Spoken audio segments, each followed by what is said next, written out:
Doug Gleason, you stayed right on time. Appreciate that. Next witness is Dr. Wafik El-Deiry. Dr. El-Deiry is a practicing physician scientist, American Cancer Society professor, founding director of the Cancer Center at Brown University, and chair of the Worldwide Innovative Network Consortium in Precision Oncology. He discovered a tumor suppressant gene he named WAF1, and a first-of-its-kind drug approved by FDA last year for the treatment of an aggressive brain cancer. Dr. El-Deiry. Thank you, Senator Johnson and Senator Blumenthal and distinguished committee members for the opportunity.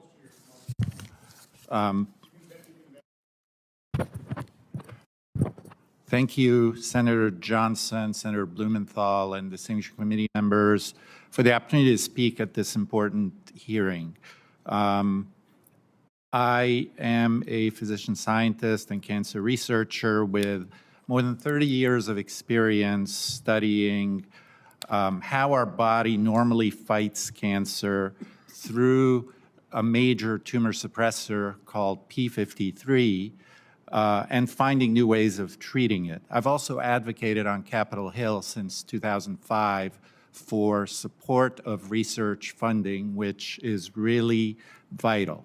My work has focused on how cancers develop when these normal tumor suppressor mechanisms fail, including discoveries involving how tumor suppressors work, and this has become foundational in cancer biology and oncology research. I've also studied how viruses and other biological processes can disrupt our defenses against cancer. So when the COVID pandemic began, I wanted to help by applying our expertise in cancer biology, immunology, and approved treatments to better understand and treat COVID. It's been long understood that certain viruses contribute to cancer development by disrupting tumor suppressor pathways, including p53, one of the body's most important cancer protective mechanisms. Early in the pandemic, I became concerned that the COVID virus might similarly interfere with these defense mechanisms, making this an important area for scientific investigation.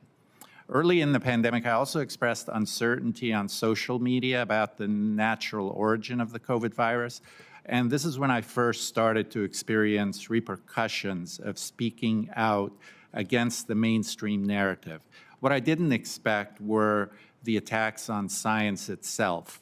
By July 2020, my laboratory published findings showing that a class of cancer drugs known as MEK inhibitors suppressed ACE2, the cell surface receptor the COVID virus uses to infect human cells. By April of 24, we reported findings suggesting that the spike protein associated with COVID infection or COVID vaccination could reduce the ability of p53 to activate genes involved in suppressing cancer.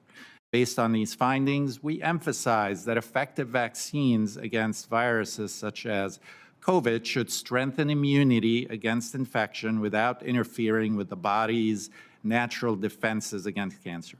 These concerns were raised through normal scientific channels, yet the response was not open scientific engagement, but escalating attacks. Instead of contributing to scientific dialogue, the findings triggered attacks on both the research and the researchers involved.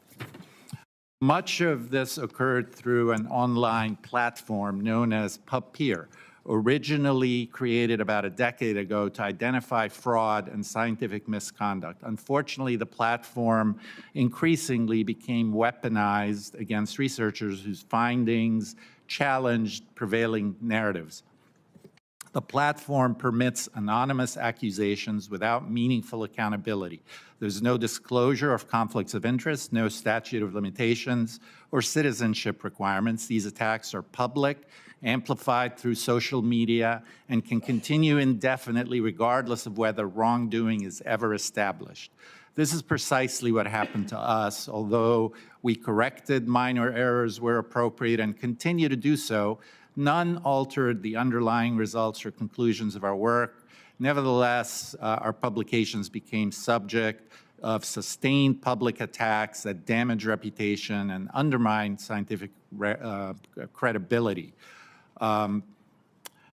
Despite these ongoing attacks, last summer I agreed to serve on an HHS committee on immunization practices working group on COVID immunizations, and as an expert, I therefore looked into everything we know about cancer and COVID infection and COVID vaccination, and by the fall found nearly 70 papers describing more than 300 reported cancer cases from 27 countries following one or more COVID mRNA vaccine injections.